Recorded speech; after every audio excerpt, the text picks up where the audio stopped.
MMA Roadshow, episode number 154. My name is John Morgan. Cold Coffee is with me. We are in the Casa de Cold Coffee on a beautiful March afternoon in Las Vegas, and special guest with us. Extra special guest. Oh, wow. ESPN and 5 Rounds podcast, Brett Okamoto. I mean, That's what ESPN stands for. Extra special podcast. Don't go there. let him finish. Don't go there. Give him a second. Go there. Give him a second. Named. Man, I got to tell you, any of the listeners out there who have ever wondered about this podcast, the service of the MMA Roadshow is absolutely spectacular.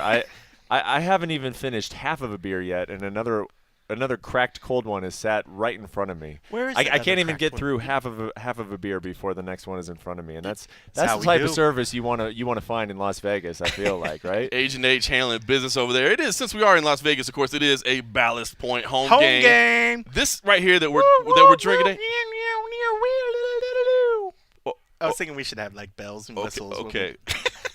Our production values seemingly get worse every week somehow. We're supposed to be like improving over time. Human sound effects? That's actually like bringing it back. That's like old school. Right. Like, you know how like in the old school radio days, it'd be like he'd have like a little xylophone like ding ding ding. That was Ken right there, man. That was good. That's amazing. All right, well, we are having Aloha Scope, and this is a hazy India Pale Ale. By the way, Brett, I'm told this has only been on the streets of Las Vegas for a week. Only for a week, and we already got it on the road show for the Ballast Point home game. That's how we do Cold it. Coffee, tell us a little bit more about this tasty Aloha I Scope. will. With Aloha Sculpin, they use Bruxtois yeast. Yeah, y'all say that. Try to spell it. It's even harder. To turn their award-winning IPA into a tropical oasis. With bright and refreshing notes of mango, pineapple, and guava. I could definitely taste the pineapple. I tasted the pineapple. The guava is strong for me. The guava's strong. Yeah, it stands out. Yeah. The yeast also adds a slight haze to the beer, and it creates the best part, a smooth mouthfeel. Yeah, it does. Yeah. To round out its juicy character. Simply put, this is paradise in the palm of your hands. Thank you, Ballast Point. It is. This is solid. First time we're tasting I got some today. serious mouthfeels going on right now.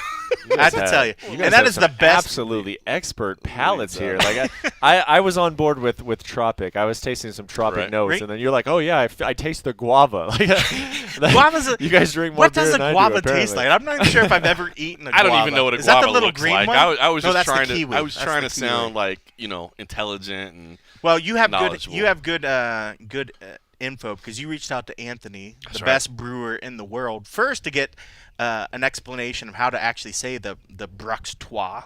I was trying to go online and try to find it, and I got a mixed bag of what you pronounce it. But that was it's good shit, man. This is really, really good, and I love the fact that we're getting it before anybody else is That's here in what's up. Vegas. So if you find the Aloha Sculpin in your area, go out and get it. The Sculpins are a good line. There's a few different ones. It's And this solid. one's what, 7%? 7%. Yeah, man. So it's no joke. A hazy India Pale Ale. So let me tell you about the importance of today because Brett Okamoto, if you don't know, longtime Las Vegas resident, just like myself. Brett Okamoto spends a lot of time on the road as well. Okay, we have had beverages of the adult variety on multiple continents around the world, and yet for reasons that really, basically boil down to me being kind of a homebody when I'm in Las Vegas because I have a family. Sure. We've never really had a chance to go out and just hang out. We've never had a beer in Las Vegas, and thankfully, I'm on vacation this week, and you reached out and you were like, "Hey, we need to make that happen." And I said, "You know what? This works out perfect. We're gonna make you work for it. We're gonna make you sit down and put on a pair of headphones and talk some MMA." I asked to drink beer, and then Morgan put me to work. But no, man, we go way back to the days when the road show was literally like just a handful of people, man. Yep. Like just. Yep. I mean, nowadays it is a traveling circus. It I mean, is. There's a lot of people, and which is great. I mean, you see, 20, 30 people that you're used to seeing on the road every single UFC card somehow, because they're every weekend. But yeah, back in the day, pay-per-view a month, and it'd be just a handful of people, man. And it was a different time. And yeah, we drank around the world, as you say, Japan. Yep. Mexico City. I believe I was on this very show on Mexico City. We drink a lot in Mexico City. But for some reason, when Morgan and I get back to Vegas, we live like literally 5 seconds from each other. But we're like, nah, we're good. We don't need to see each other when we're actually home. We need to finally make that happen. It's, having a kid does that to you. Of course, you got married along the way too, so we've all kind of grown into family. Man, you got kids on the way soon or what? I don't know. Yeah, we'll see. Damn, that's a heavy question to throw I out. know, right off Breaking the bat. news right off the bat. We get a few more ballast points before we get into the hard stuff. All right. Well, let's talk about some MMA. Right before you got here, Brett, I want to say they broke the news. The UFC finally made it official that Cyborg and Raquel Pennington are going to fight in Brazil. I'm a little bit shocked by this, to be honest with you. I didn't have it on my list to talk about this, but I wanted to get your opinion. I think you have a level head on you when it comes to matchmaking and plans and all those things. And I don't want to disrespect Raquel Pennington whatsoever, man. She's a gritty fighter that has, really kind of turned things around. Her career is on a nice roll. And I think she definitely has earned that spot.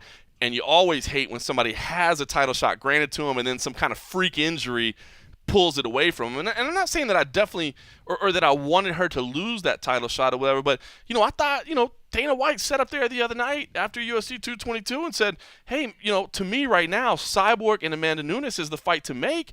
And I got to say, I'm on board with them because I don't feel like there's any contenders at 145 that are being left behind. I mean, and no offense to Raquel Pennington, I'm not saying that she wasn't there, but she'll still be there. And I do feel like Amanda Nunes is the fight to make. And if for whatever reason Raquel Pennington is able to beat Amanda Nunes, I'm not signing up for Raquel Pennington Cyborg. Like, that doesn't make sense. So I feel like we're risking a fight here that we don't need to risk. Am I being crazy? Well, you are being a little crazy because you said Cyborg Pennington, and it's even written on your notes, Cyborg Pennington. No, it's actually Nunes Pennington. Nunes Pennington. Sorry about that. Everybody listening knows that. Sorry, you know me. We've known each other long enough. I got to call you. Thank you for making. Well, that way I don't have to sound like an idiot. The Aloha Sculpins have been fantastic this afternoon. We had a few. There was some pre-gaming happening. No, you're right. Nunes Pennington. Nunes Pennington at UFC 224, and here, here's really the bottom line on this, as far as I'm concerned, is I am in total agreement with you. Dana White, it's very clear that he says this is the fight to make, right? Amanda Nunes versus Chris Cyborg. I agree with him. Cyborg, there's not really a whole long list of females to challenge her. And they're all bantamweights anyway. I mean, let's just drop the shtick of, the featherweight division exists. It does not exist. The UFC has not put on a featherweight fight other than a title fight. This was means to an end to promote Cyborg, which is fine. Like, I'm not even going to bash the promotion for doing that. They needed a way to market Chris Cyborg as a star, so they created a division that essentially does not exist. The fact of Amanda Nunes fighting Pennington, I think, brings up another issue, and that is the UFC just putting on too many pay-per-views? Because when you have a pay-per-view every month and you want to headline a pay-per-view every month with a title fight, that means that you are committed to somehow scrounging together a title fight every month. And what we've seen is that that's not always really the case. Right. Is that they sort of have to pull one out of nowhere. And they're not doing that with this. They're not pulling this out of nowhere. Raquel Pennington, like you mentioned, is completely deserving of a title shot.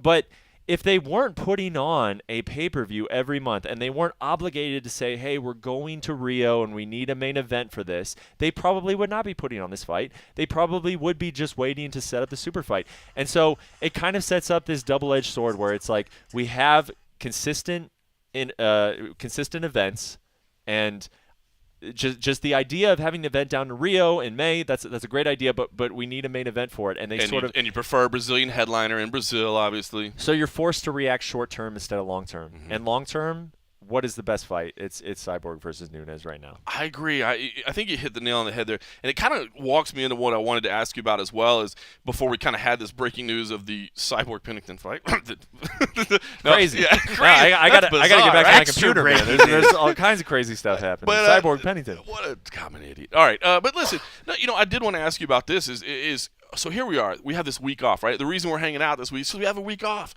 And it's nice, right? I mean, it's nice to have a little break in the action. But I do wonder kind of what you think. I mean, because all the discussion lately has been, is it too many events? And it's kind of weird because I do feel like more events aren't necessarily a bad thing. Like, I don't even really have a problem with weekly events if you want to do weekly events. I mean, I thought that the Dana White Tuesday Night Contender Series was fun, where we had 8 straight weeks of that.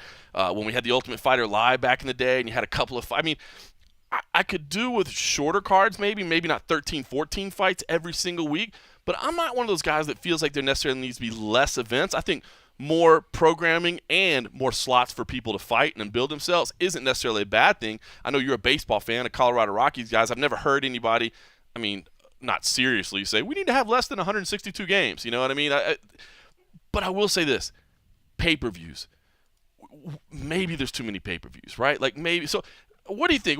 The argument about too many events and then maybe, as you said, when you're being forced to matchmake in a way that doesn't necessarily make sense for divisions, it just makes sense for TV. Mm-hmm. Yeah, I completely agree with you. I think, for a long time, everybody has been talking about oversaturation and whether or not that's a thing or not. And I think, like, in this day and age, when you've got ESPN getting ready to start ESPN Plus, a digital streaming platform that they need content. You have Amazon entering negotiations with the UFC.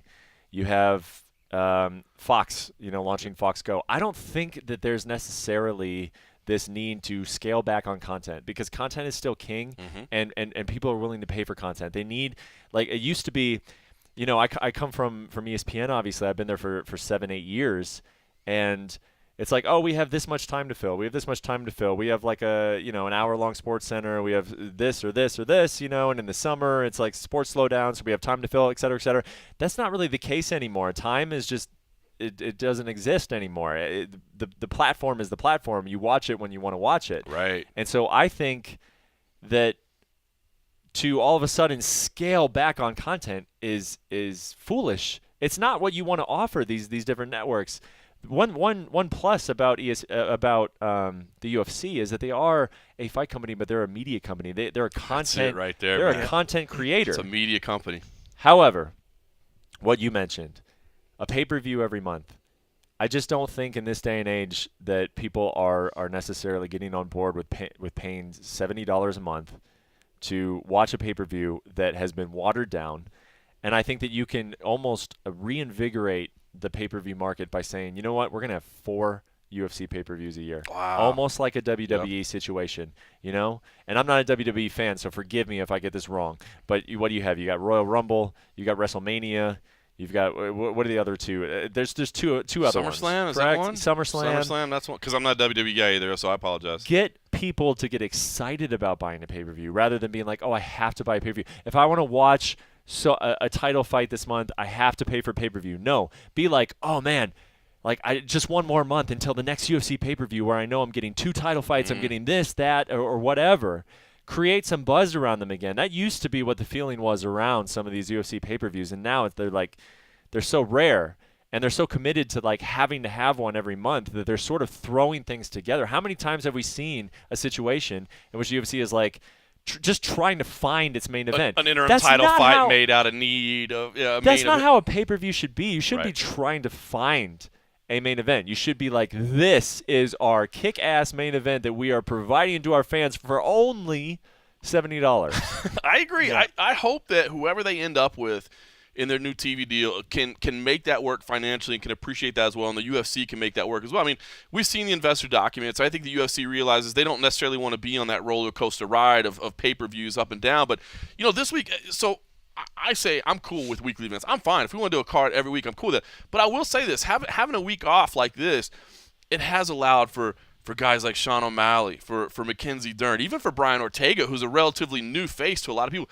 to kind of get that afterburn, you know what I mean, to kind of get that build afterwards. Sometimes I feel like we're moving so fast in this that normally, I mean, if this was a normal week, we'd be talking about whatever the next event is. Yeah. Instead, fortunately, we're fucking up headlines because we've had too many Aloha Scopins. But, I think, and then that goes to show, like, there's a lot of times when you go to work an event because there's so many events, and somebody's like, well, what's on the card? Who else do you like on the card? You're like, oh shit, well, let me look. Oh, you gotta think about it. I haven't even had a chance to look, and it's unfortunate, but maybe that's a fortunate thing that we're lucky enough that there is so many events that we don't have to, prepare or wait for so long for new stuff to come at us. We're constantly being bombarded, but in the same sense, we don't get the build up. We don't get that longing that when you wait for an event. If you only got an event once every, say, 2 or 3 weeks, there's a build up. There's an anticipation. There's an excitement level that sort of builds. And right now, with I think this whole, in a sense, oversaturation, the fact that it kind of becomes just like a constant noise that you don't really think about, that half the time you find yourself ignoring it because there's just so much until you're forced to kind of pay attention. Well, it's not just us, too. I mean, even think, there's always criticism about the UFC's ability to build stars. I mean, we're all very close with UFC staff because we all live here in Las Vegas. You can see, I mean, they're struggling. You think about like the PR teams, the marketing teams, they're struggling sometimes to keep their head above water. I mean, when you're going from weekly event to weekly event to weekly event, they're not necessarily long-term planning and big picture thinking. I mean, they're grinding just to keep their head above water. And that's what I think, honestly, a huge problem is when the UFC gets criticized for not building stars the right way. I don't think people realize, first of all, you can't just pick somebody and be like, Brett, you're going to be a star. You know what I mean? It does have to happen a little bit organically. I don't think you can necessarily just completely manufacture stars. But if the UFC is falling short sometimes, I think it's just because they're so damn busy trying to keep up with things that sometimes the big picture gets lost. And I will speak as just for a former employee on that side. When it came to typical week-to-week stuff, there's so much stuff coming at you. You can't look. You don't have the forethought or the chance to really look 2, 3, 4 weeks out in advance because you're constantly, what is this week? What is due this week? What do we need to look at? We did talk to Fiasco and some of the guys talking about, they would actually get together and be like, the Pepsi guy? Yeah, the Pepsi guy.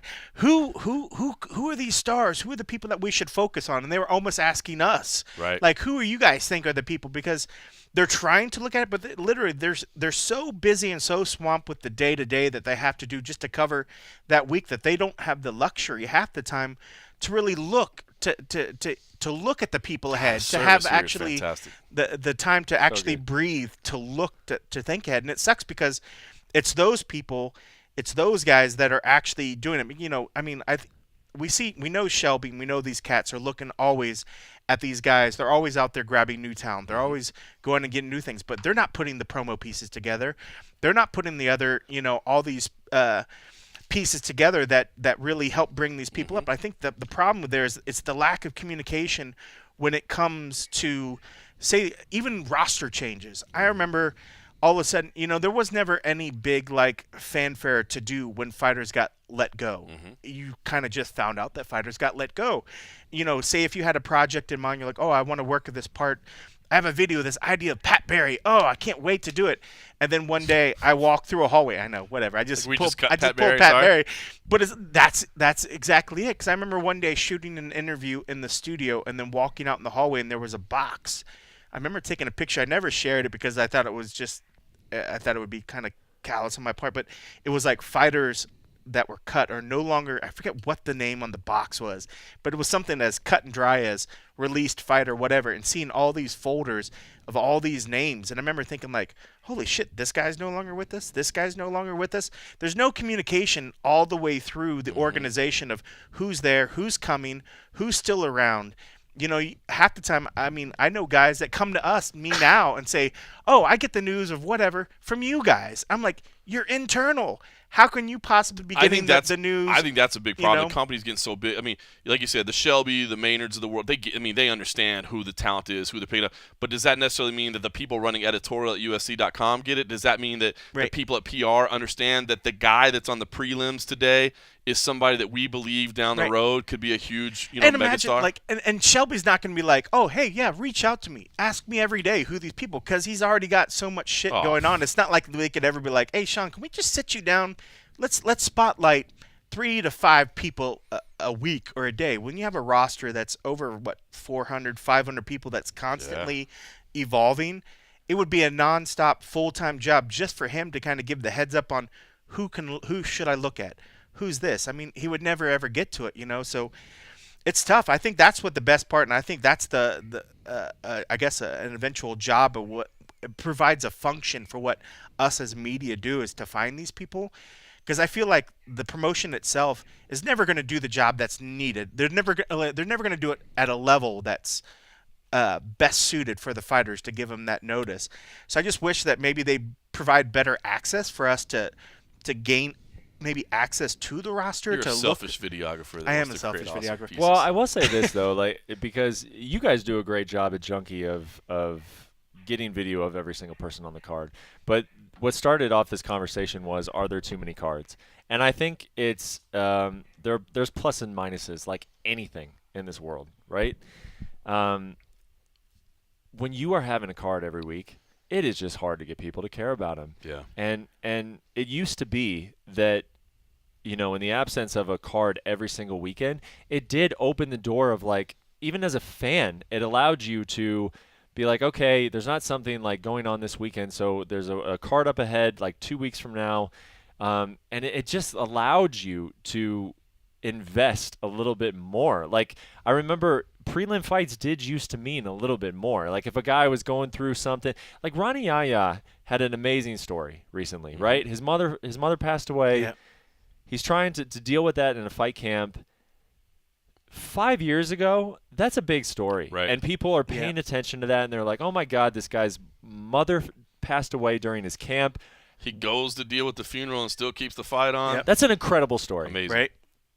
Based on the fact that there's a card every weekend and there's 12 fights on every single card, that got buried, you know? Very quickly. And again, I'm still sitting here saying that if you're Amazon out there and the UFC is bringing you a content package of saying, like, hey, we can bring you an event every single weekend, and we can bring you, you know, this preview show based on that event, and we are just going to light you up with content. I'm sure that's attractive to a media company like Amazon. Looking at how many hours can you provide me? However, it just makes it far more difficult. And then, you know, the whole Reebok thing comes into deal with it. Everybody looks the same. And it's just like, it is so hard to stand out in this sport. And I spoke about, like, I wrote about that with Mackenzie Dern and Sean O'Malley and Brian Ortega even. And I was like, the narrative that you're hearing out there in the sports world, and I get this at the ESPN all the time, is you know, I'll talk to people at ESPN, and they're like, well, where are the stars coming up? Where are they? I'm like, well, here's 3 potential ones. Right. However, you know, these guys go out, and Mackenzie Dern won her fight, and I was actually impressed by her because she was unable to get it to the ground and do what she wanted to do, but she dug deep. Right. She showed a winner's mentality. Yep. That's what you want out of a prospect, a 24-year-old prospect who is still developing her skills and is raw and is not going to look good in a lot of different situations. Here is a woman who found, you know, and she's fighting someone in Ashley Yoder who is highly motivated to beat her. Yep. And she found a way to win. And it wasn't always pretty, but she found a way to win. I think that's impressive, but immediately a lot of people are like, oh, that you know, all that hype was for nothing. And I think that's a very so difficult tough. thing that this sport is dealing with is the need to provide a lot of content to the highest bidder. But when you do that, you drown out a lot, you set very high expectations, and you set a situation where it is so hard to break out. So where are all the stars? They're there, but it's just hard for them to break out. So I did a radio spot earlier today with a station up in Washington, and one of the things they asked me was, what has O'Malley been rushed too much, right? Like, are they rushing this guy too quick? You know, he's 23 years old. He went straight from Dana White's Tuesday Night Contender Series to a main card slot on a tough finale to a pay-per-view, and they love him. And, of course, he's got the Snoop Dogg thing and the Dana White thing. And the question was, has he been pushed too much? And I said, listen, the way I see things is, if you're the UFC, you have to push guys quickly, right? I mean, even Conor McGregor has only had 10 UFC fights, right? I mean, you don't have a choice because everybody in the sport loses. Everybody in the sport loses. And I don't think you have the luxury because you're right. Everybody is looking for that new star. And it's hard to get people that are on the Conor McGregor level, the Ronda Rousey level, the Brock Lesnar level. Like, that's tough. But I feel like if you're the UFC, you don't have a choice but to push people quickly because I think you got to have people kind of be a shooting star. And, yes, maybe they'll crash to earth at some point, but I just feel like you got to catch that lightning in a bottle when you can because I don't think this is a kind of sport where you can necessarily, like, slow burn people to the top. Yeah, it's true. And the counterpoint or a part of that, I remember when the UFC years back, that was their whole justification of why they were going to have fight nights, why they were going to have on Foxes, and why they're going to have pay-per-views. And it was supposed to be a tiered level of how they were going to build fighters up. You know, they'd start on the fight nights, and then eventually they'd move to the Foxes, and then, you know, when they're ready for the big time, they would go to the pay-per-views. And then you see guys like an O'Malley, which makes sense, where he should have been doing, if they followed that tier, he would have been on a fight night, then he would have worked through Fox, and then he would have went to the pay-per-view. Whereas here, they got fast-tracked. Dern got fast-tracked. She made her debut on a pay-per-view, where if they stuck to this model that they thought was going to help promote these fighters and push them up, she would have started on fight night. And that was part of it, I think, was to build value in why fight nights needed to be. You know, why Foxes still need to be, and they need to have these sort of things. So it's weird. I still feel like the UFC is still trying to figure it out themselves. You know, they get these ideas of how they thought be the best way to build these fighters, and then they get to the point where they realize, oh, hey, this person has marketability. Fuck it. We got to throw him on the pay-per-view. Well, look, I mean, a guy like Ortega. I mean, Ortega is a guy that's kind of been slow build, right? I mean, if anything, he's been a slower burn. Now, that move has gotten really fast lately. Yeah. But he's been around for a while, and, of course, he had the suspension to start out with, so that may have been part of the false start or whatever. But, I mean, I think all of us sitting here in this room right now, we can say, dude, Ortega Holloway can't wait. Can't wait for that fight. It's amazing. Awesome fight. But for the casual fan who, let's be honest, makes up the majority of the audience, there's probably more excitement around Dern and O'Malley right now than there is around Ortega, right? It's interesting. Maybe. I mean, I think that's what ultimately, I think what some of these like Foxes or fight nights might be to explain for the casuals. You know, like if it's a matter of taking Ortega, maybe he should have headlined a fight night somewhere if it makes sense when he, you know, right now he's already been sort of fast track. It doesn't make sense now when everybody's like he's the next guy that's challenging. Is there a way at some point to realize, all right, this is a rising star. We have to throw him on a headline, because then somebody's like, oh, this person's headlined a card. I have to pay attention now. Whereas now they're like, I don't know. I just know he's beat this guy. This guy, he's undefeated, and I guess there's another case of how sometimes the UFC's need to fill a pay-per-view every month is hurting them. Right. Because why was Brian Ortega fighting Frankie Edgar on UFC 222? Because they needed a fighter, they had to scrap the pay-per-view. Because they had to figure out a solution to their pay-per-view after Max Holloway got hurt. I mean, in order to build Brian Ortega the best, in an ideal world, forget everything else. In an ideal world, where would Brian Ortega have defeated Frankie Edgar? On free television? Yes. On a network television. You got a guy who's 27, who's finishing all his fights, got a great story. Where do you want that to take place? Fox do you want it to take place co-main on a pay-per-view that Chris Cyborg and Yana Kunitskaya is headlining? No, you want it to take place on a fight night. Yep. And in UFC's defense, they explored that. They wanted Ortega to fight in Orlando on February 24th.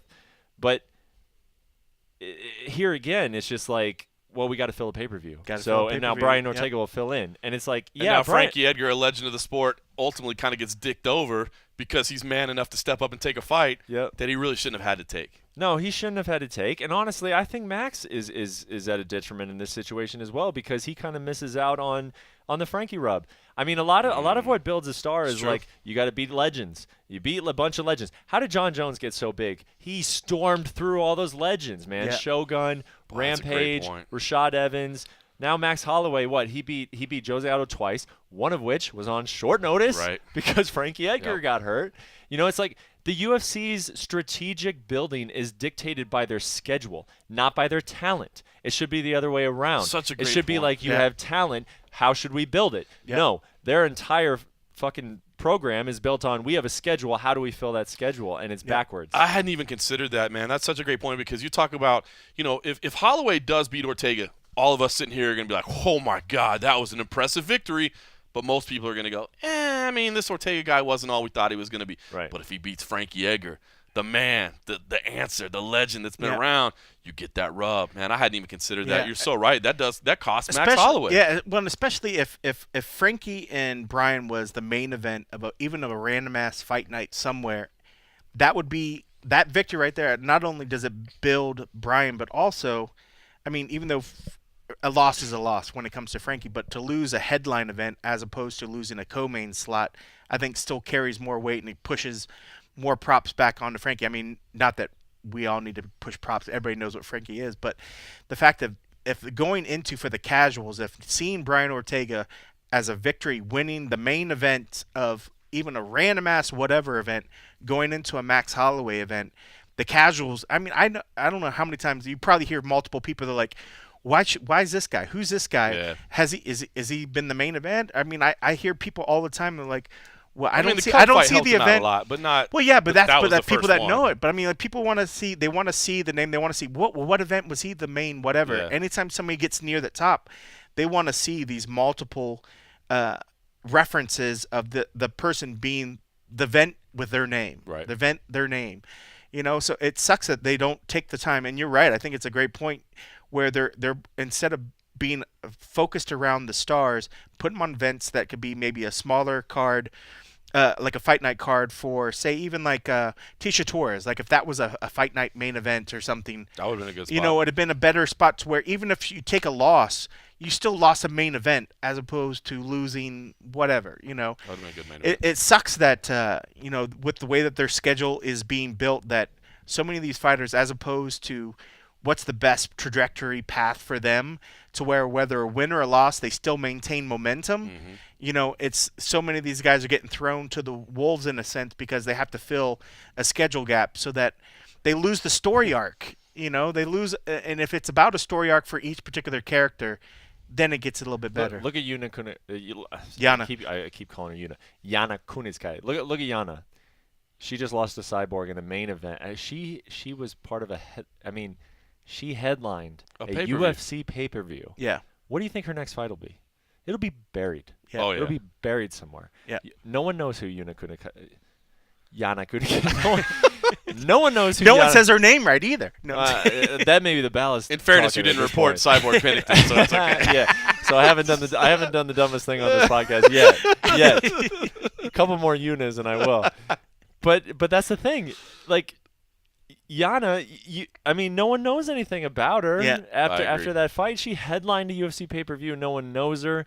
Her next fight will be buried somewhere on some pay-per-view prelim or some or a random fight fight prelim. night in the middle. Yeah. You know, it's just there's no long-term thinking because it all has to be short-term because they have a schedule to fill. Like if Sean Shelby was sitting right here telling us how is he filling his schedule, he's like, I'm just trying to get by. I'm trying to put these fights together. I'm trying to fill these events. Save the events. Yeah. You're putting Sean Shelby, your matchmaker, into a position where his main goal is to just fill. Yeah.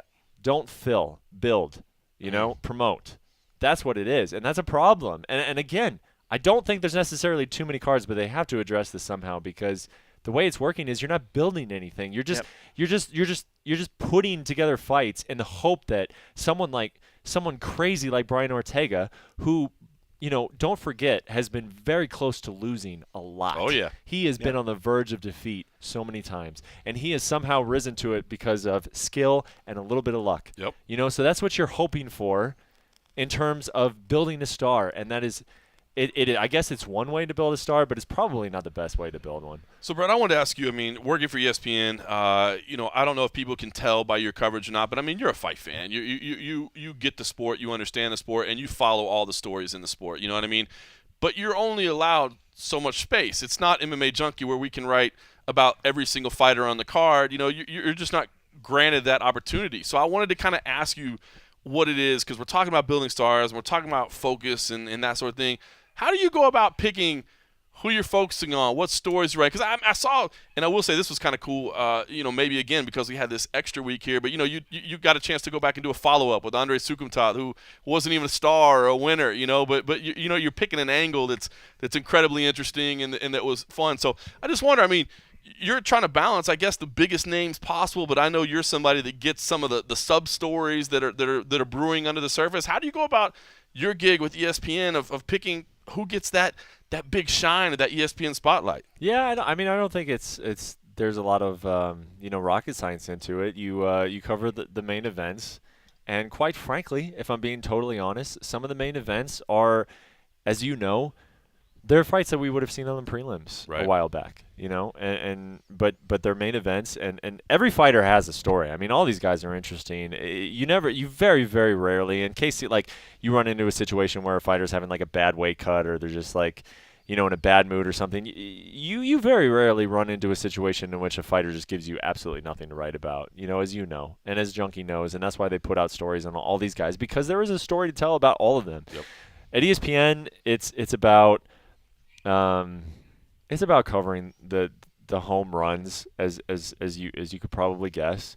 But like you said, man, I mean ESPN is it opens up doors because it's ESPN, and it is the only sport that I cover, and I'm right here in Vegas. So it's probably what most people would expect. I mean, I'm trying to find the biggest stories. I'm constantly chasing news like everybody else, like any other reporter. And I'm trying to find the best stories, and a lot of these guys do have great stories, and it's just about trying. My biggest challenge probably is that I am the only writer at ESPN, right? And so there is just a certain amount of obligation to, there's a fight this weekend, so what do we have about this fight? But then trying to circle back on the cases, that you brought up, just not letting these stories. Because there's great stuff that happens every weekend. Yeah. There's great stuff that happens every weekend, and then we never circle back. We always just move on to the next fight night. Right. And Bellator's got a card on Friday, and UFC has a card on Saturday, and there's no time to appreciate. The product of mixed martial arts has never been better. Right. It's so good. The evolution of the sport has been great. There used to be, and there still are, there used to be prelim fights, though, in the UFC that were just god-awful, and there still are occasionally. But every night you have multiple fights that you want to see and that matter and that are relevant, but they don't feel like it sometimes the next week because no one's talking about them. They're only, they're talking about the next event. You said something perfect there, and I wanted to touch on it later, but I'll ask it now. I mean, I feel like what's really been interesting about the first part of this year and then kind of this week after last week is that there's been this narrative that, like, MMA is at its worst point ever, right? The UFC, the popularity is trailing off. There's no stars. Nobody cares about the sport. Viewership is down. I still argue that a little bit because I do believe domestically it's tailing off, but I believe internationally there's still a lot of opportunities and growth and that sort of thing. But at the same time, I've seen some stories this week about, oh my gosh, look at all the young talent that's coming into the UFC. So it's felt like this weird battle, like, oh my God, the mixed martial arts and UFC is tailing off. And I couldn't disagree more. Now, I'm not a viewership expert. I'm not going to pretend to have like all the ratings numbers and all the pay-per-view sales and all that. But I feel like, I don't know if the popularity is necessarily tailing off, but I do feel like, as you just said, man, I mean, there are monsters coming up in every gym around the world right now that have been, like, training since they were kids and that understand now, too, that this is a sport not just about wins and losses, but it's a sport about entertainment. It's about, being a guy that's not afraid to wag your hands down low a little bit, that's not afraid to throw some spinning shit, you know what I mean? That's not afraid to put on a show as well as just grind a dude into the ground and hold him down for 15 minutes. So, as you said, I feel like globally, I mean, damn, KSW's putting on some good shows. Fight Nights Global's putting on. I mean, they're finding talent in these far-flung areas.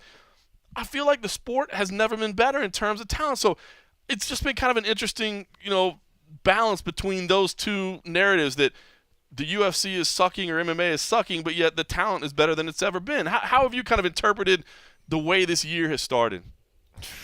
I don't know. I just said, as you agreed with, that the product has never been better. I do think that there are just systematic problems with the way it's set up. Right. And that's leading to a difficulty in creating stars and having guys stand out. I don't know, man. I like you and I, we're all sitting here talking about these problems, right? These problems we can identify. I don't know what the solution is, though. I honestly don't. Yeah. I think you got to give all these fighters opportunities. And by having a lot of shows, you're giving these fighters opportunities. So that's good. But I mean, if no one, if like my friends, my brother, and my family, like if I brought up to them like 10 names in the UFC that I'm slightly excited about, do I think that any of them know what those names are? Probably not. No. Right. And it did not used to be that way. Yeah. It used to be like Yep. you would bring up a couple names, the top names, and people would be like, "Oh yeah, I know that guy." I know Tito Ortiz. I might not be able to fighting recite that his weekend. resume to you, but I know that. I'm excited about that. Yeah. That's why like Bellator is able to pull ratings on these guys because UFC has to figure out how to get back to that. They have to find a way to get back to, like, we need 20 guys who people are excited about. I mean, the casual fans, they don't know who these guys are, which is unfortunate because they're very talented and they got great stories. But so, I mean, like booking a Crow Cop versus Nelson, for instance, as weird as that sounds, like, I mean, I kind of get. I mean, Bellator does good views when Tito fights. They'll do amazing views. If 50-year-old Chuck Liddell comes back and fights, they'll do amazing views. Yeah. It is weird, right? Like, the talks of Brock Lesnar coming back. Like, I'm not excited about the thought of Brock Lesnar coming back, and the fact that I'm like, man, can you imagine if Brock comes back and we match him up with, there ain't a name. But I wouldn't hate it either. Like, I've kind of it's funny because it's been 10 years since Brock first debuted, and when he first came to the UFC, I'll never forget. I was the purist. I was like, fuck this, man. We don't need Brock. This WWE guy. Oh man, I hated it. We don't this WWE guy coming in the UFC. Like, so you love the Frank Mir one? I loved it. Loved it. Mazzagati's my dog, boy. You know what I'm saying? No, it's just and understandable that, he did have legit collegiate, wrestling background credentials. It's not a CM Punk situation, no offense to CM Punk, because I'll be honest with you, I'm okay with CM Punk fighting again too. I'm okay with the idea of Brock Lesnar coming back because I get it. I feel like we're no longer in a position where we need to worry that MMA and wrestling, people don't know the difference. I think people do know the difference. And I feel like I'm okay. I don't understand why Brock Lesnar is as big of a star as he is. I'm not going to lie. I don't understand why he's as big of a star as he is. But you know what? I can't deny it. I see the clicks. I see the video views. I see the response. So he is a star. So if he wants to fight in the UFC again, I'm okay with that because I feel like it gets the O'Malley's, the Derns, the Ortegas, maybe a few eyeballs that somebody will hang on to. Well, I feel like it used to be a situation in which the UFC could get somebody like Brock Lesnar. It's like, here's a gift. Here's a gift of some guy who is massive, coming over from the WWE, but now it's almost like they're relying on that. It's almost like oh, all these great fights have been going on, but no one cares. So here's Brock Lesnar. The feeling of Brock Lesnar has changed. When Brock Lesnar first came in, it was like, oh, this is exciting. Let's see what happens. Now it's like a lifeline being thrown out to the sport. It's true. And the UFC George St. Pierre in similar fashion, right? I mean, the UFC needs to ask itself, like, if the biggest fights we can put on are a WWE guy who's only fought once in the last 5 years, and George St. Pierre who's only fought once in the last 5 years, what are we doing wrong? I mean, they need to address that. And again, I don't know what the answer to that is because, like I said, their product is very good. But they need to find out what the answer to that is, man, because that's not good if your biggest fight of last year was Conor McGregor in a boxing match and George St. Pierre coming back to fight Michael Bisping, man. That's tough. Well, we're talking about a lot of tough things. Cold Coffee, you know what's easy? What? Health IQ is easy. Health IQ is easy. The MMA Roadshow is sponsored by Health IQ, an insurance company that helps health-conscious people like runners, cyclists, weightlifters, and vegetarians, not like us, get lower rates on their life insurance. Go to healthiq.com/road to support the show and get your free quote. It's all about better science, guys. Health IQ spent years gathering the science and data to prove the health conscious deserve lower rates. Over 1 million people took their Health IQ quiz and formed the basis for the scientific analysis of the relationship between health and health knowledge. They took all the years of data and science on the health conscious to the top carriers and partnered with them to get the lowest rates on life insurance for the health conscious. That sounds pretty complicated, but Let me break it down. Let me break it down. What it is, you reach out to the folks at Health IQ, and they take you on a journey. They learn about your lifestyle. They learn about your choices. Like when I called them and explained to them my lifestyle and my choices, they hung up on me, as they should have. But for most people, they wouldn't hang up on you. No, they didn't hang up on me. I'm kidding. I love the people at Health IQ. For most people, what they do is they kind of learn about you. You can do things like take lifestyle quizzes. You could submit actual data like race results. If you do like Runkeeper, apps like that, you could submit that data. And it's kind of like getting good driver rates when you call an auto insurance company and you explain to them, you've got this track record. What is it, Progressive, that does that thing where they track your driving around? Yes, that's true. It's exactly what it's like. They take actual real data and they go, oh my gosh, this guy is not John Morgan. We should give him a low insurance rate. So if you're health conscious, they will help you out with the underwriting so everyone understands the specific stats and information. To see if you qualify, get your free quote today at healthiq.com/road or mention the promo code ROAD when you talk to a Health IQ agent.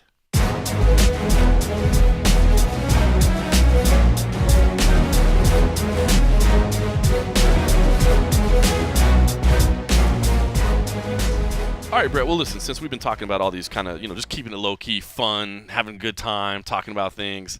And we've been having fun. I feel like we've been talking about some pretty heavy topics here. Heavy. Well, that's what I'm saying. I mean, I just want to keep it in the same vein with just this kind of, high-energy, fun stuff. All right. You were at the Jon Jones hearing. I was going to say, let's talk drug shit. I was at the Jon Jones hearing.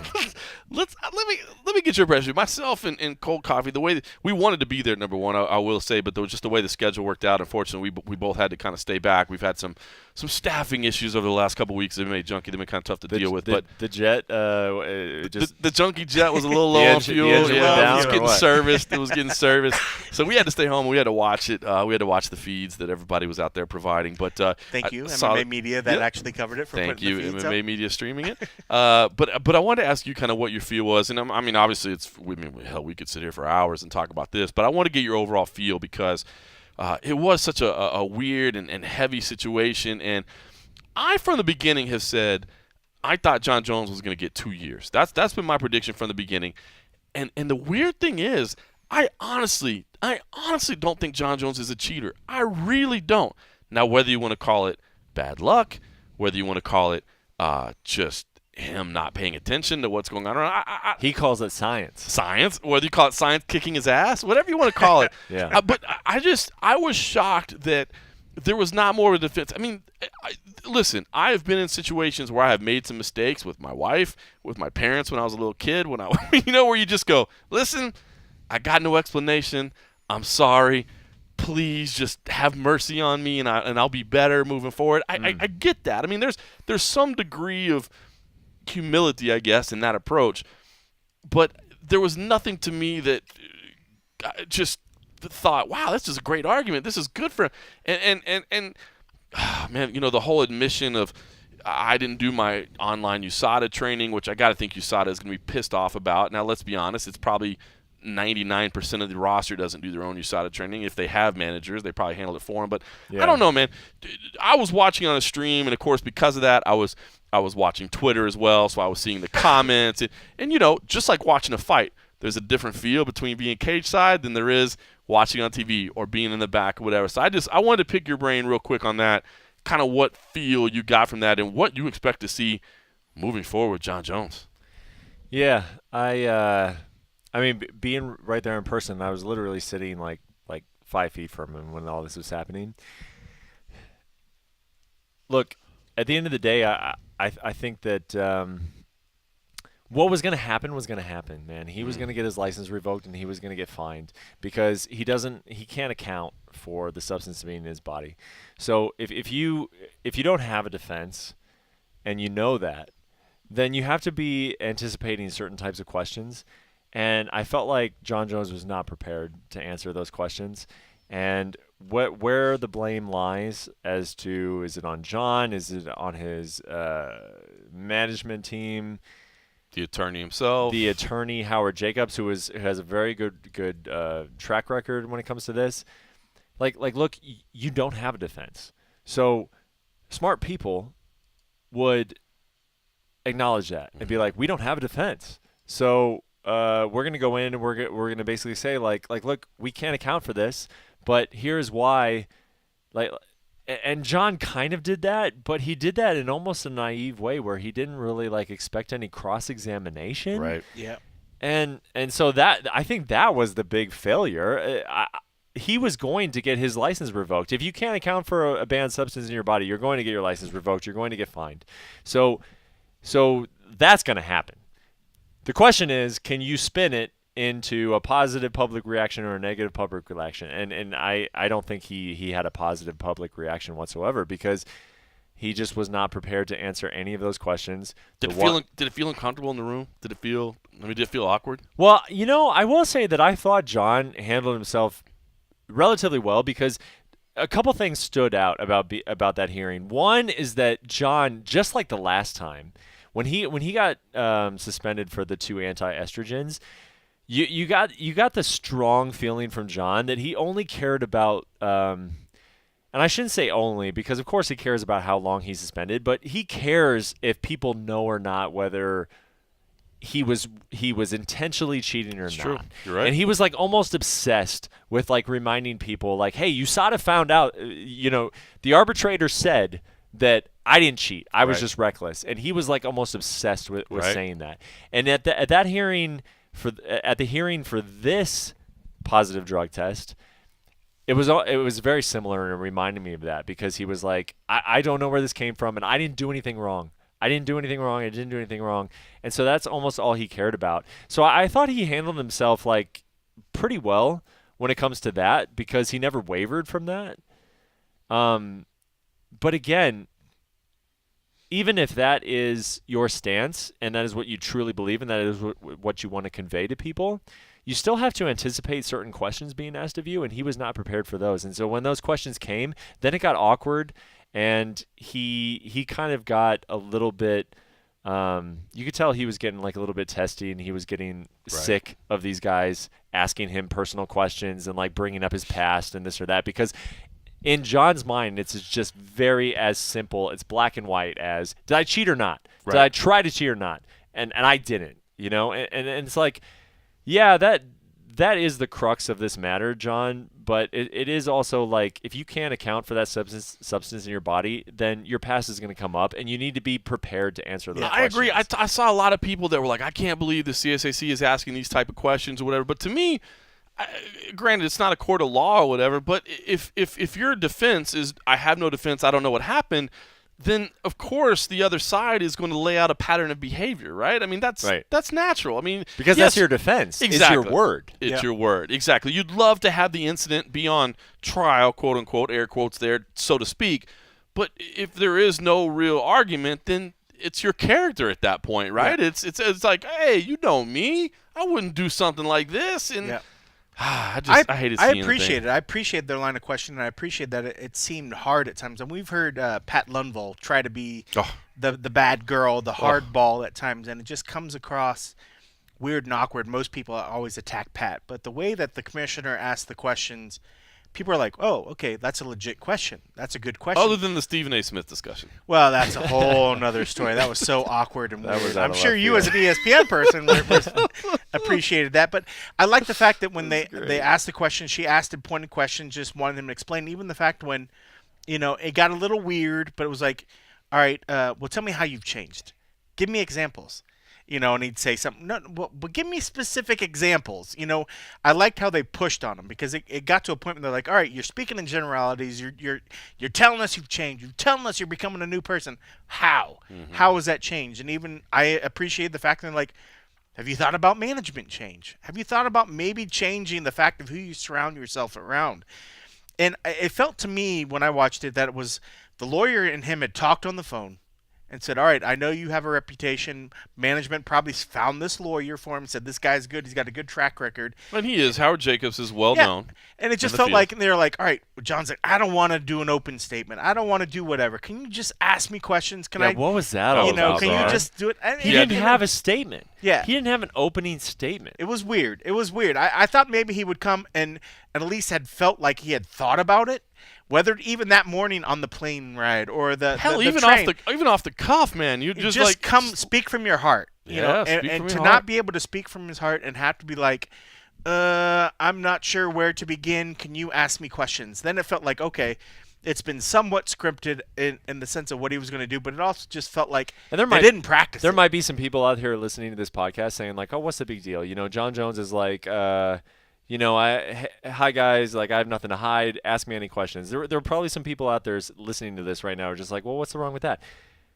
Dude, you have an opportunity. Like everyone wants to hear from you, Jon. Yeah. You can bring up like scientists and whatnot. God, how hard was that to deal with being in the room? Like being able to like tune it up. That was so hard to watch. That the scientists, like, you don't have anything to say, man, because you didn't find a tainted supplement. So anything that you say is all just speculation anyway. The first hour of that hearing was completely worthless because it was just like, oh, well, we think that this might happen or that might happen. Well, it's all speculation. So shut so hard up. to watch. We just want to hear from Jon. And when Jon gets up there and his, like, dude, your career's on the line.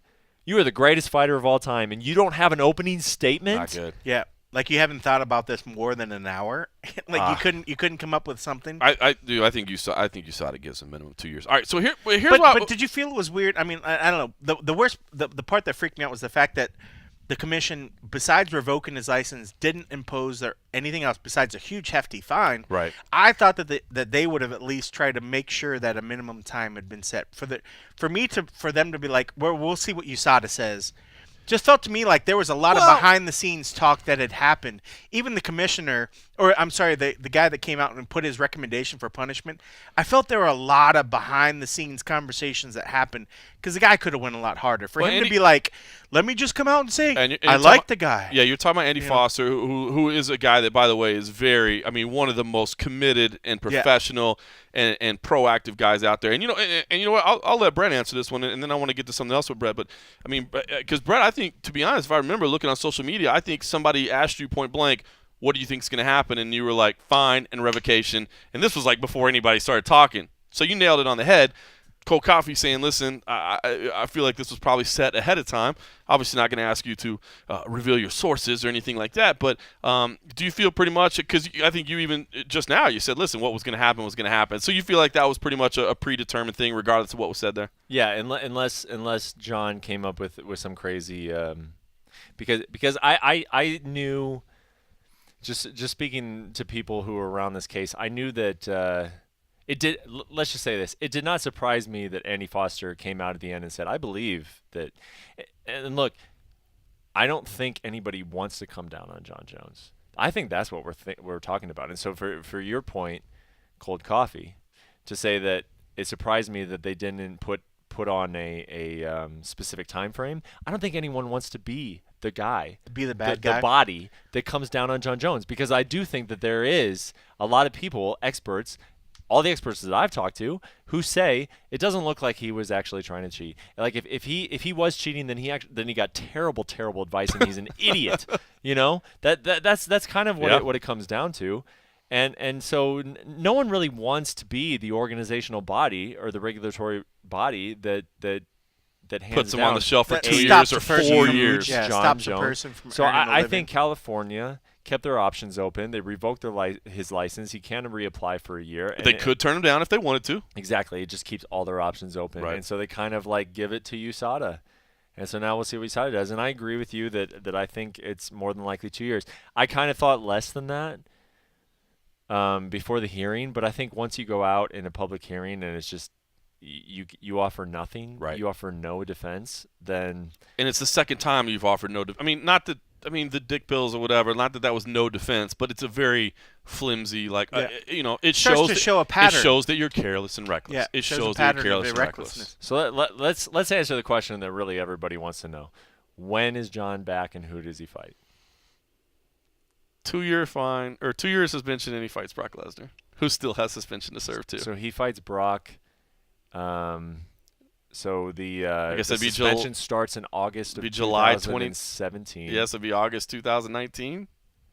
That's a long way away. That is a long ways away. It is, but when you think about it, when you think about what the pattern, what could be, when we've thought that there could be a 4-year, to think that we can still see him before the end of next year doesn't seem like a long time. I think 4 years would be too much, but I do think 2 years. The fact that Jon Jones and Alexander Gustafsson have not fought again is probably in my top 3 of tragedies in this criminal, right? Oh my God, what a great fight! All right, so here's what I want to ask you, Brett. After that hearing, and I've started to see a little bit of it moving, but I feel like after that hearing it increased even more so. I feel like among the MMA media, there's this new thing where it's like basically almost shitting on MMA drug testing, like saying like, we don't need this. This is silly. This is dumb. And I'm not saying this is the majority of people, but I feel like it's a more pervasive attitude, a more pervasive opinion than it's been before, that like we don't need to be drug testing. And granted, I'm a little slow to change sometimes. Maybe I'm kind of a purist. Again, I was the guy that hated Brock Lesnar coming to the UFC. Now 10 years later, I'm okay with it. But to me, and I've always said this, and maybe it's an old-fashioned point of view or whatever, but I've always said, like, listen, I really don't care if you shoot up drugs to hit a ball over a fence. I really don't care if you shoot up drugs to ride a bicycle as fast as you can. I don't care. But in a sport that at the end of the day is hand-to-hand combat, as much as we, try to push that aside sometimes, try to push that rhetoric to the side and try to say that this is a sport, which it is still hand-to-hand combat at the end of the day. And I feel like I get it, man. People are always going to push the envelope. But I do feel like limitations need to be set. Am I silly and old-fashioned? Am I silly for not coming around to like, hey, maybe we just need to understand if we get guys that are juiced to the gills, who cares? Because we're seeing the best athletes we can. I don't know. Well, I would say that I don't think you want to see sports in general, all those sports become tainted with whatever. Because I think there is ultimately, you want to see athletes. I think that's what makes great athletes stand out, is the fact that you can be clean and still rise to the sport. I don't think you're promoting the fact that you want cycling to become fully juiced to the gills. It doesn't matter. But I get it. This is life and death. When it comes to hand-to-hand skills, it's life or death. It can be. I hate to say that, but it can be. I always think like Ivan Drago and Rocky. Right. Rocky was the clean guy, and everybody was so enwrapped and so like, I want the good guy to win. I think that's what this sport, even as much as others, you want the clean athlete. You want the real guy that's put all the blood, sweat, and tears in it to be the guy that overcomes and that wins the day. Well, I just want to make sure that it's a level playing field. I think if we're being completely honest, yeah.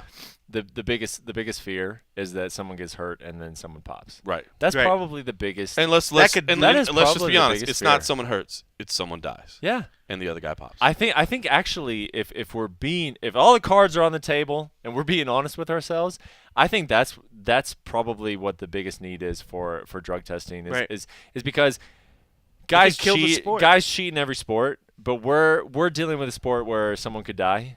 And if someone dies and then someone fails a drug test, well, then we're out of business. Right. Thank goodness at least there's good referees. There's people that step in. If somebody becomes incapacitated, the great thing about this sport is that a ref's job will stop the shit from going further. But there is still the degree of that if somebody is juiced to the fucking gills against somebody that's clean, and if it is giving them an advantage that they could disable their opponent, and it ain't make up to the referee. It's one awkward slam and one guy lands on his head and he's dead. Yeah, sure. That's it. And I again, I don't want to. But that can still happen with clean athletes. It can. But I don't want to think I'm old-fashioned. But it would suck that if it was dirty. I get it, man. People are going to do the best thing. I understand. Like, why is it that you can take certain protein powder? Like, why is it that you can do certain things and not other things? I get it, man. All that is very complicated. And I feel like USADA needs to be way more transparent than they are. I feel like they're not doing necessarily the best possible job. I feel like they need to be way more transparent than they are. I feel like they need to be more open and honest to us and more forthcoming in everything that's out there. I feel like sometimes it's like trying to get behind this wall or whatever. And I know it's frustrating. It's like they're trying to keep their payer happy. I get it. And Cynthia Calvillo popping positive for marijuana. Like, come on, man. I don't care. I don't care if somebody smokes weed. I mean, I feel like there are changes that need to be made. I feel like this thing needs to continue to develop and it needs to get better and better. But I feel like there's this like attitude that's starting to seep up through the cracks a little bit. That's like, bro, we need to get rid of USADA. This is silly. This is bad for the sport. And I don't feel that way. I feel like it's still necessary. I don't feel that way either. But man, we're talking about issues where there's no right answer. You thought you were just gonna come drink a couple of Ballast Points and hang out. I thought so, man. I'm never gonna text John and be like, "Hey, man, you want to have a couple beers again?" Because we get into these. You want to day drink and solve the world's problems? Yeah, we are solving some complicated shit here. There's not a right answer. You find a guy who tests positive for trace. I'm talking about trillions of a whatever. Like we're talking about like finite science here. You found traces of something, of a metabolite, of a banned substance. We're not even talking about you found the banned substance. Oh, you found a steroid in this guy's system. No, you found trillions of amount of a metabolite of a steroid. Right. You know, but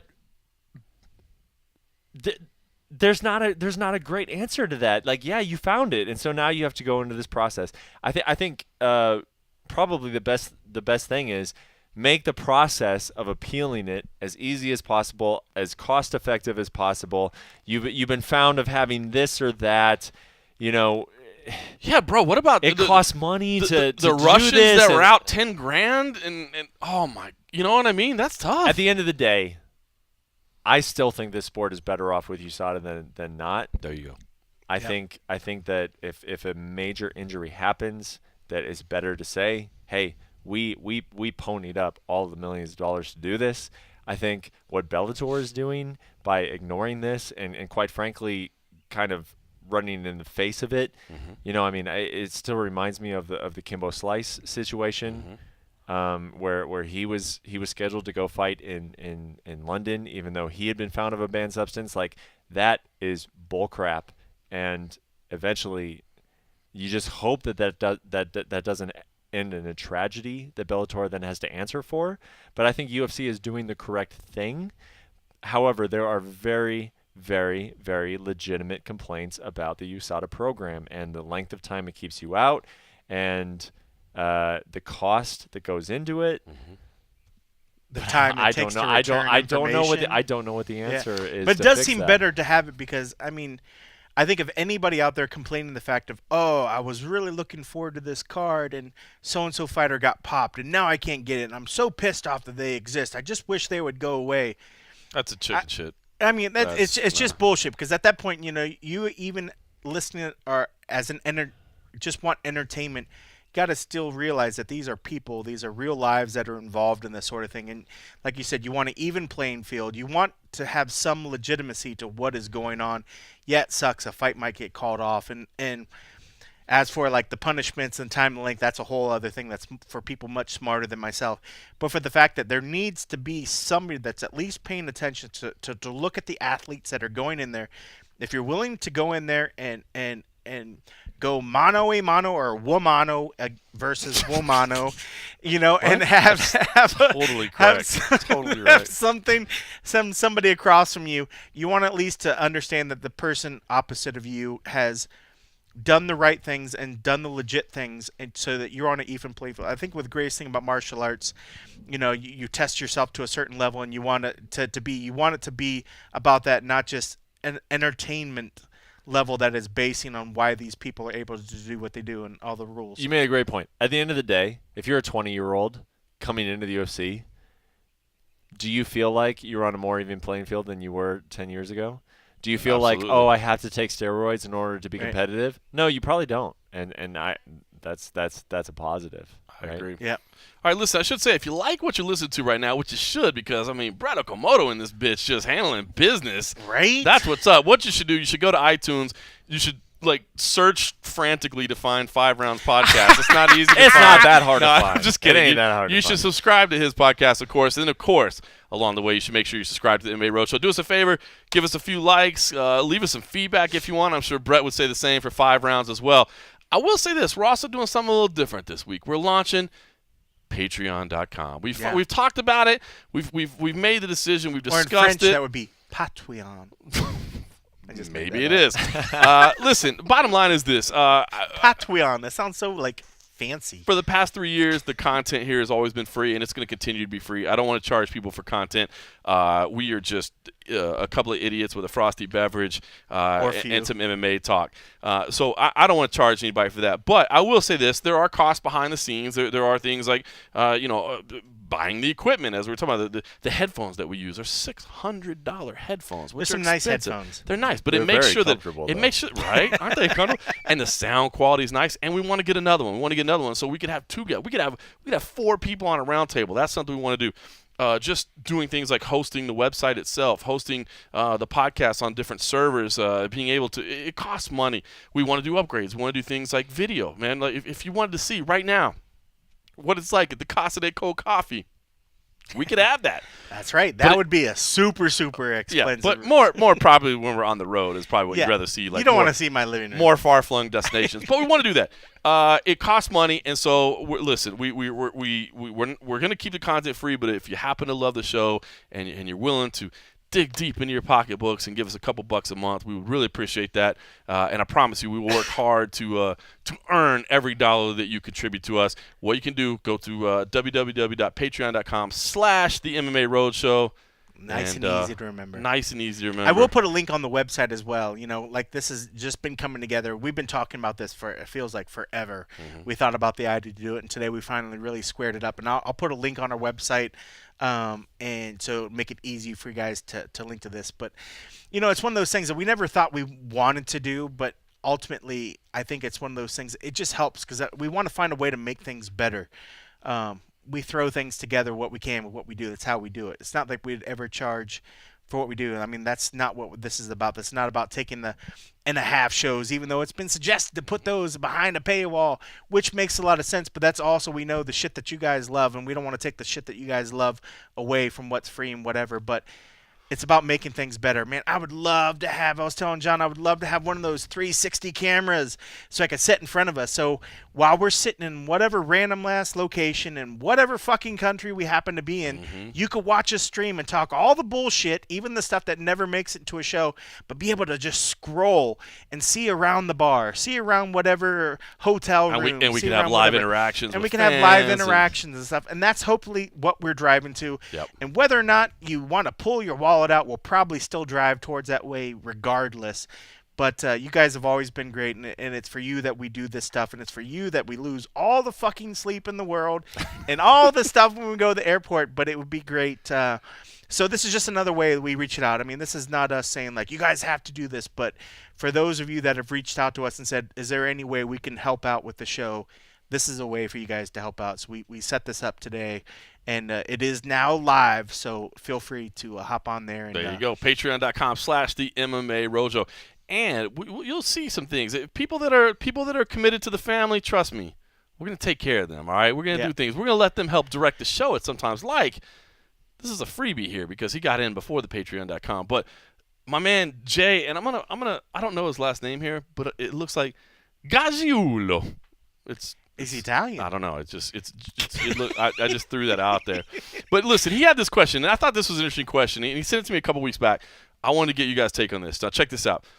On episode 152, you mentioned that people often make the point that being on the UFC roster doesn't mean as much as it used to be now that there are 500 fighters on the roster. So, you know, when you say that's a UFC-level guy, right? Like, that used to mean something. But he says this. Given that overall skill level has risen and the strategy has evolved so much, you could make the case that the quality of fighter at the bottom of the roster is comparable. Most guys who make it to the UFC now are very, very well-rounded. The gyms they come from have advanced leaps and bounds. They or their coaches have had the benefit of having watched thousands of high-level fights to refine strategy and technique. Do you think fighter number 492 on the roster now would give, say, fighter 98 from 2006 a good fight? I think UFC level has stayed about the same, but more and more fighters are now able to clear the bar. Having more fighters certainly makes for a more watered-down product, but it's because we can only pay attention to the top X number of fighters regardless of how many there are on the roster. I thought this was kind of an interesting question, right? Because, you know, in the past, you say, oh, that's a UFC-level fighter. That's a UFC-level fighter. Now it's not as exclusive of a club, right? Like, I mean, it's not 80 guys or 100 guys or 120 guys. You know, I mean, now it's 600 guys and girls, I should say. I'm not trying to be sexist. I'm just being fast. Which you shouldn't, because today, by the way, let's give prop to the ladies, International Women's Day. Yes, I think there was probably a point that the UFC decided to release that fight announcement today because it is so, yes. Cyborg Pennington, we're all looking forward to it. So we got to give props to the ladies. Thank you, H&H, to the ladies in our lives. But, yeah. Good that I ditched my wife all day. Good call, Morgan. I did well. All right, so what do you guys think? I just thought this was kind of an interesting topic because I have some people say that, like, to say a guy is a UFC level fighter, you know, if a guy comes in and gets his cup of coffee in the UFC or whatever, like, it doesn't mean anything anymore. And I think this is interesting. You know, the guy that's at the very bottom of the roster versus the very bottom of the roster in 2006 is probably a hell of a lot better fighter. There's no question about it. So does UFC level fighters still have any meaning to it? Nah, who cares? Who cares? The Aloha Sculpins are flowing for Brett. Throw whoever you want on a UFC fight card. I mean, it's still from a casual perspective, it means something. If someone's in the UFC, you expect something out of them. But we know, as people who follow this sport very closely, that UFC caliber is a very gray area. Right. I mean, is CM Punk a gray area? And you always hate saying that because you're like, That's fair. I don't want to crap on CM Punk. That was a very, very specific situation in which, his debut needs to be on a big scale and it's money making. But what is UFC caliber? UFC caliber has reached the point of we may need a guy on 7 days notice. Well, we want to sign this person because we want to have them under contract, even though they're not ready to face the top, because we need to get them under contract. Because if we don't get them under contract, then they're going to end up in somewhere else.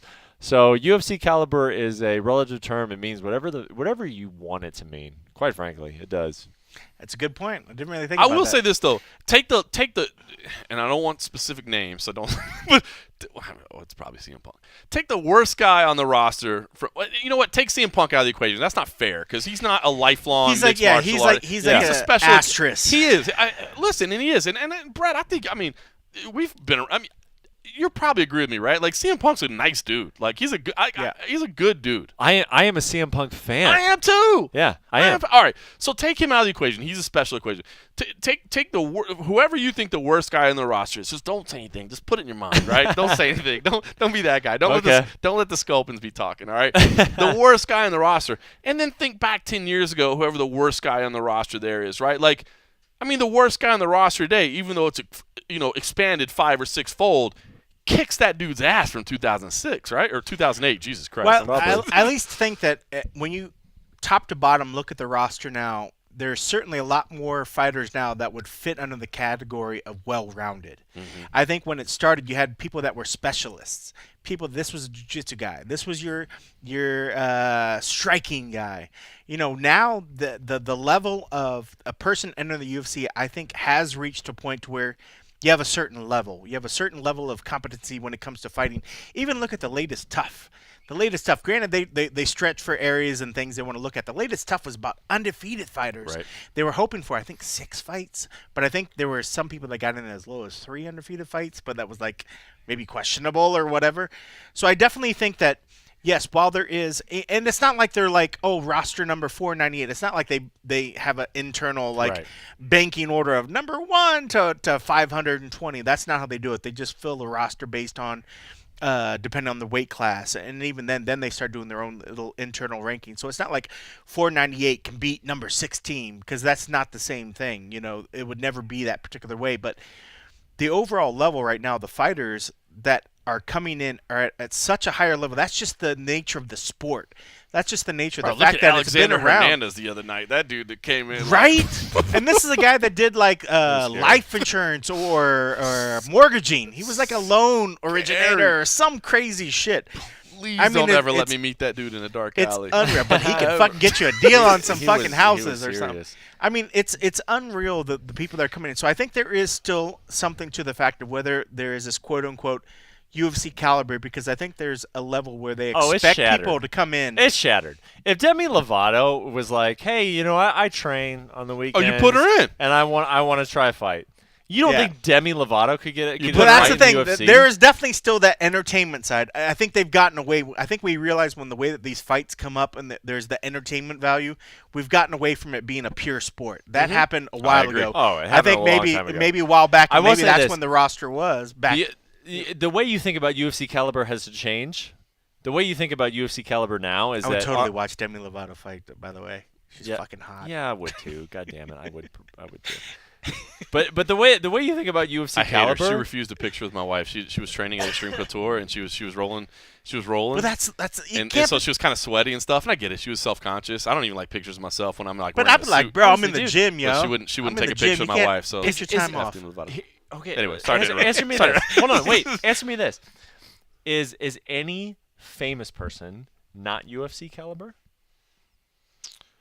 Well, yeah, as you said, it's got to be what you mean by UFC caliber. I don't want to see Meryl Streep. Does that mean fight. Does that mean Meryl that they Streep shouldn't fight? When you say are they UFC caliber in terms of talent level? But somebody would pay for that. No, they're not talent level. But are you saying that you wouldn't put them in? Because I will agree at this point. Like for instance, the Floyd Mayweather discussion. I could give a I mean, do Floyd Mayweather would get embarrassed, and that's why he's never going to do it. But if he's saying like I'll take a UFC fight. Hell yeah, put him in the UFC. Yeah, because if he fights CM Punk, we would all fucking love to watch him fight. Any famous person is UFC caliber at this point. Well, and that's just the reality of the world we live in. It's true. Right. Any famous person is UFC caliber. But I think like from a functional standpoint of what we're talking about, what is UFC caliber? UFC still employs the best fighters in the world. Yes. So, I mean, I guess is that what we're talking about? You know, UFC still has the best depth, the best talent. They have the best. They are the gold standard. So if that's what we're talking about, then that's an easy question to answer. They are still the gold standard. But anybody who has more than like 100,000 followers on Twitter UFC caliber. Is UFC caliber. Yeah. So true. So true. Which is sad but true. Which is sad, but it's sad because it's you 100% true. You said the Demi Lovato thing, and as outrageous and ridiculous you haven't said a word since I said that. You've just been thinking about Demi Lovato fighting non-stop. Non-stop. But that's the kind of thing that, and it's shitty because I never thought about it. But the fact is that because she loves MMA, if they decided, oh, we're gonna put Demi Lovato against, or Bellator will probably do this. I mean, Demi Lovato versus Heather Hardy. Who wouldn't fucking watch it? And that sucks because that's a reality that could happen. We're all tuning in, but that's it. I mean, this is look. It's spectacle over sport. Yes, there's a sporting aspect to it, but it is spectacle, and it is about eyeballs, and it is about what's going to bring the most eyeballs to it. So I don't think you ever. I don't think you ever want to get total that way. You still have to employ the best fighters, and I think that's the challenge. But at the end of the day, you're right. All right, last question. Before we can put this up. This is like the heaviest episode no, are we wrapping ever. up? I know. You're like, bro. We need to get you a drink, man. Brett Okamoto, tell me this, because I see it in our comment section, and I see the people that get angry, but yet I also see the clicks. How long do we keep covering Ronda Rousey? As mixed martial arts journalists, how long and how much more do we cover of Ronda Rousey's career and what she's doing and where she goes and what her next movement is? Do we write her off and we say, listen, her time is done? How long do we keep going? Well, the journalist in me who wanted to be a sports journalist since I was 10 years old and who went to college and paid money for an education and cares about sports journalism, it's over. Right. We're done now. But the sports journalist who lives in the world that we live in now, where clicks matter and advertisement dollars matter and traffic matters, I don't know. You know, maybe we continue to cover her career for, I don't know, as long as it goes. I mean, I would imagine that the interest will wane as far as mixed martial arts fans are concerned. Like, my interest has waned. Right. I'm happy for her, but I don't really care. When you guys put up stuff on ESPN.com right now, it still delivers massive traffic, right? Yeah. Yeah, no, I mean, honestly, man, that's a great question to ask after we've been sitting here drinking Ballast Points all day. Like, if you want my honest opinion, like, we're done. That's part of what I don't like about sports journalism anymore is that we're like slaves to what the traffic, right? To what's going to get clicks. To what uneducated people who don't really actually care about the sport want to read about. Apparently, I'm happy for Ronda Rousey and whatever she does in her WWE career. I don't care. As soon as she comes back to UFC, if she ever does, then I will care. But what she does in WWE, I couldn't care less. So you're not looking forward to her and Kurt Angle versus Triple H and Stephanie McMahon? What I do want to know is she's never answered any of these questions. So I don't want to take any shots at your ESPN colleague Ramona Shelburne, but Ramona Shelburne, I think, as far as I would not consider her a mixed martial arts reporter. I understand that she has covered a couple UFC events and she has a good relationship with Ronda and she's done interviews, but I don't think that even if Ronda said, "Listen, open book, you can ask me anything you want. Let's do it. Let's knock it out. Uh-huh. I don't think that she would necessarily understand all the questions that we want answered, that the MMA fan wants answered. So let me ask you that. Is that still of interest? Because I will say, I'm not going to lie, even as me, who I will say this, I don't understand the opinion where there's people that are like, Ronda owes us. She doesn't owe us anything. First of all, nobody owes us anything as media. We're there to observe. We're there to be there. But you don't have to talk to us. If you want to take advantage of the platform we provide, then go for it. But you don't have to. Totally agree. But I will say this. If Ronda would sit down and do one interview where she said, listen, I will not no comment anything. I will address anything. I will not take advantage. My hand would be in the air so fast. I'd be like, give me that interview. Of course. So yeah, that's what I would be most interested in, is asking her those questions. Like why when you said that MMA media turned their back on you, what did you mean by that? I didn't feel that whatsoever at all. And maybe the MMA comment section. Why are you ashamed? Because you accomplished exactly what you wanted to accomplish. You were a champion in this sport, and you left it in a far better place than it ever was. I would love to ask her those questions, and so. That is my interest as far as her WWE career, but I don't know. How long will MMA Junkie cover Ronda Rousey's WWE career?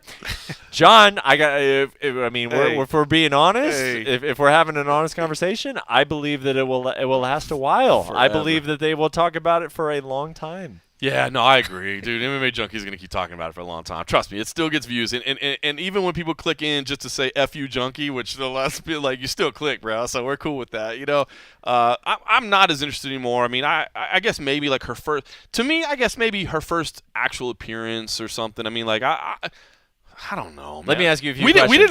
We didn't go to the event the other day. We tried. She was here in Las Vegas, right? She was at T-Mobile. She shuts it down. Yep. And I reached out to WWE. In fact, I even reached out to some former WWE employees who work with the UFC now and said, what kind of access can we get? Yep. I get it may be limited, but can we do 2 or 3 minute video, something like that? And I was told, no, we can't have any access. Yep. And so we said, well, so we didn't even go. Yeah, let me ask you a few questions. You've been asking me a lot of questions. Right. You ready? I love this. So when does Ronda Rousey answer these questions about her career, if ever?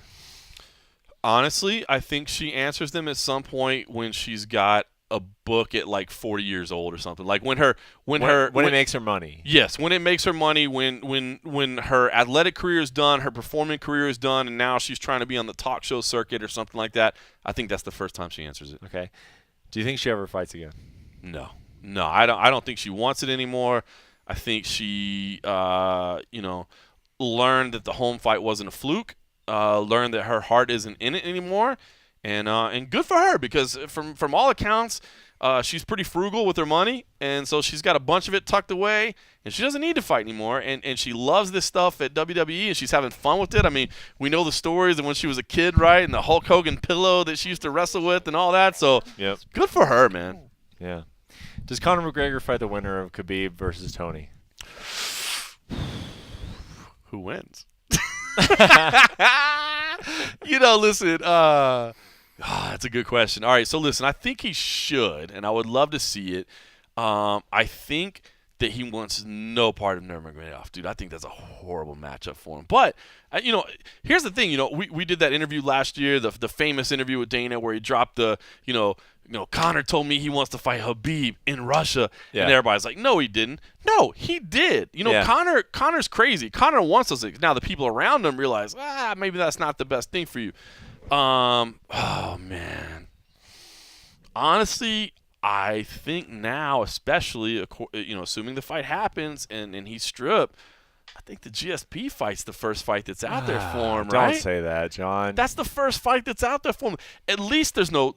Listen, I'm not gonna lie. I didn't like the GSP swooping in to cherry pick Michael Bisping, picking up the 185-pound belt, dropping it, and leaving. Like, dude, I mean, all respect in the world for everything that GSP accomplished, but I hated that entire situation. Exactly, right? Just I will not even show you the hand gesture he made with just his right hand that was moving horizontally near his crotch. That's dirty.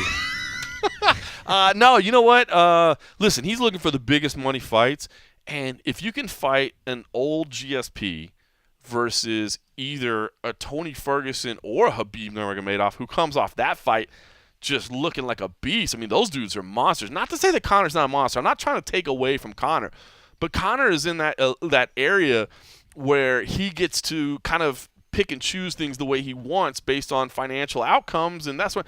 And I honestly think financially, the bigger fight is the GSP fight, and probably less challenging. I mean, in a lot of ways. Conor McGregor is 29 years old. Over/under on how many fights he has left in the UFC is set at 4. What would you take? First of all, that's a hell of an over/under right there. Oh, I live in Vegas, so I know how the books work. 4. All right, so GSP happens. Does Mayweather happen? No, Mayweather doesn't happen. Come on, that's not gonna happen. 4. I go Nate. Under. Yeah. Nate trilogy. GSP happens. Nate trilogy happens. And maybe eventually he challenges one other guy to reset. Maybe Holloway at 155, or maybe. Wow, under 4 fights. Under 4 fights. I mean, figure all those are going to be $15, $20 million fights for him, right? I mean, they're not going to be $100 million fights, but they're going to be $15, $20 million fights. He's only going to fight once a year. He's not doing 2-3 fights a year anymore, dude. He's doing once a year. They build it up. Yeah, he does GSP. He does Nate trilogy. I'd feel safe with a push. I'd go under, and I'd feel safe with a push. I don't think he does more than 4. Does he box Floyd Mayweather again? Nah. No? Who cares? Really? Why do you want to see? You want to see that again? Oh, I don't want to see it again. Right. But the money's there. Over, You know what's funny? Over/under on boxing matches 1.5. Nah, under. Definitely under. Because there's not another fight out there that makes sense. All right. Man, any fight makes sense with Floyd. Well, with Conor. With Conor. No, I agree. I mean, anybody would be in it, right? But, I mean, how do you sell it? I mean, you sold it. It became this massive thing. I get it. I mean, if we're being honest, I mean, the fight was fun, right? I hate the idea that, like, I hate phrasing it that Floyd was carrying him the first couple of rounds. But Floyd was definitely willing to give away those first 3 rounds. You know what I mean? He wasn't concerned. He knew. Floyd was never worried. Ever. Not one bit. Like, even in those first 3 rounds where you're like, oh, my God, Conor just won the first. Like, oh, my God, he just won the second. But it still Conor wasn't. did very well. While well. Never threatening Floyd. Exactly. So, but I just don't see how you put that together again. Ah, man. Another boxing match? You put it together again. No people, problem. Do people buy that again? Yes. Ah, you're so right. I mean, they're gonna watch Demi Lovato. You know what I mean? Goddamn they're right. gonna watch CM Punk. They're gonna watch Cyborg Pennington. Yep. So I mean, we're talking about fights there. Yep. It's gonna happen. All right. Is your segment over?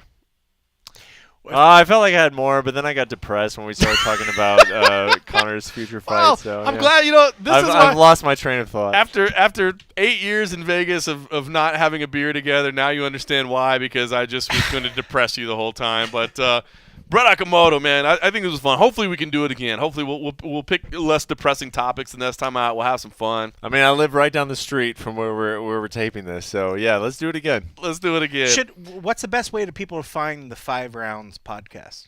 Is there an easy website they can just go find to? me on Twitter at @Okamoto, just like it sounds. Okamoto, Okamoto, B Okamoto, ESPN. On Twitter, I always pin the latest episode to my profile. That's handy. Go. That is handy. There you go. We should do that more often. This Light guy's years. got it. got That's the why he's ESPN made it to the insight. extra special podcast network. We haven't. Maybe Extra. You I like network. it. Is that what you that's settled what I'm on? going with. It That's took what you I'm 2 going with. hours to do it, but extra special podcast network. All right. network. I was waiting for that. That's good. Good times. All right.